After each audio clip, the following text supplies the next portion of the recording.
Ever since I was a little kid, I've been playing games. They were really what brought me a lot of joy in my childhood. I can just remember back when I was maybe 6 or 7, I would hop on the Wii U to play a little Mario, play some mini games with some friends. Or maybe when I get bored of that, I hop on the iPad and play a little PvZ, some Minecraft, some Clash Royale. It really was fun. And I do a lot to go back and have that same kind of fun again. But of course, times are different. The game's not the same and I'm not the same either.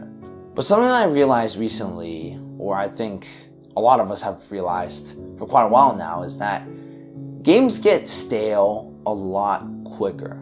Now, of course, I still love playing games to this day, especially if it's about a character that I really love, Doomslayer. But I find that playing games for a prolonged period of time gets boring a lot quicker than before. Before, when I was a little kid, I could probably stay on the iPad for 5 hours at a time, still wanting to play more and more and more.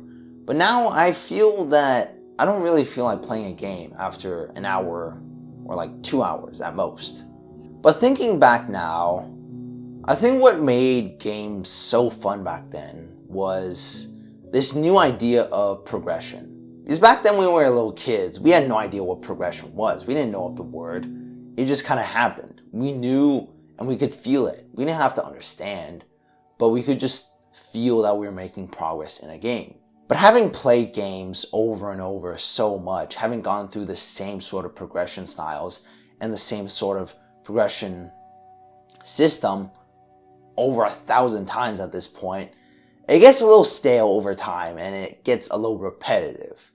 Now, of course, games have adapted and grown to be better and try and innovate, but of course, they can't keep up with the human brain, which demands more by the second.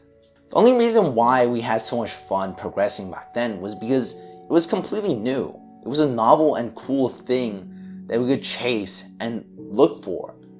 But now, once we've gotten used to this and it's no longer this cool new thing, and it's something that's just a thing in games, we don't have as much of a reason or as much of a driving force to make us play these games anymore. But the point of me telling you and kind of explaining this progression stuff is to make you understand what we in general find is fun. We find progression fun. Yes, the games did a good job at making that progression easy and simple for us, but progression in general is what we find fun. We want to get better, we want to feel like we're doing good, we want to just feel like we're good at something. It's a bit of an ego stroke, to be honest. But games have really condensed progression into very, very small amounts of time, especially games like RPGs that have a leveling system.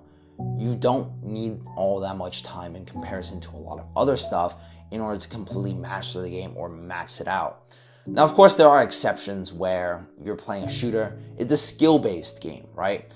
And so there's never really an end to the progression, but nonetheless, games are a lot more accommodating in the learning curve. It's not going to be all that difficult in the beginning, and they try and make it as easy as possible for you to get the hang of the game and keep playing. That's kind of the point of these tutorials. They don't want you to give up and they want you to have some sort of direction.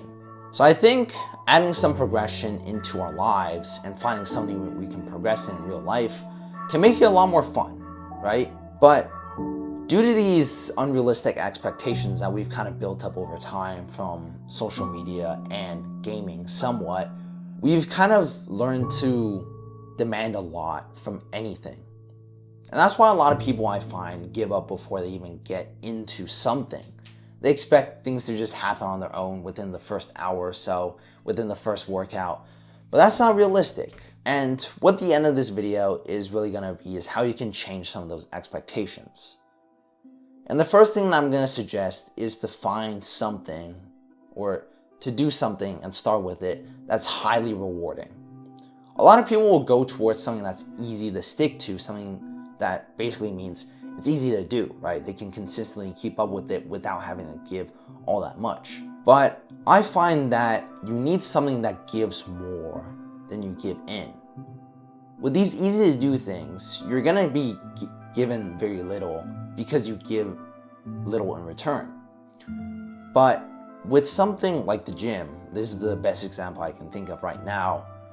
If I just spend an hour and a half in the gym, I can feel satisfied and just fulfilled with myself for the rest of the day with the hour workout. You can't really get that anywhere else or with things that are easy to do.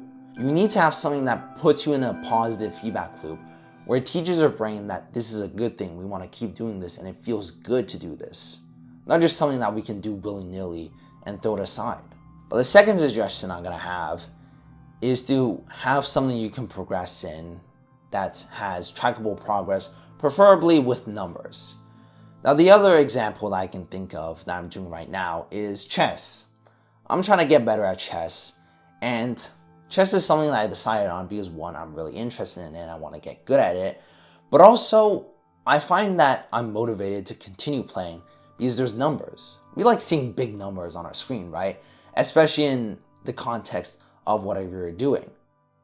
In games, we like to see big damage numbers or big kill counts on the leaderboard, and the same is in here. You want to find something that gives you these highs when you gain or you make progress and you see big numbers. With chess, it's the elo. It goes up and up and up, and you can continually see yourself getting better. It's trackable, and you get some sort of dopamine hit after doing it, after progressing. But yeah, that's pretty much it for this video. But one last thing I do have to say is that there's no easy way out of this, right? You just gotta suck it up and kind of develop new expectations in your mind. It's not easy, of course. I had pretty bad expectations of myself back in grade 10 when I expected myself to look like Chris Bumstead after 1 year of training because I saw these roided up dudes on the internet. But I've kind of managed to simmer away those expectations in about 3 years now, and I've learned that I shouldn't constantly compare. So it's not impossible, but I'm definitely saying that it's not easy either. But you just gotta stick to it and start doing some things. That's really it. But besides that, that's about it for me. So just I'm really messing up my outro here. That's about it for me. So I hope you enjoyed this video or found something interesting from here. I really appreciate that you stuck to the end here and watched all the way through. But that's about it for me. So just stay consistent, stay disciplined, and keep on building that relationship with God. All right, now give me a kiss. Mwah.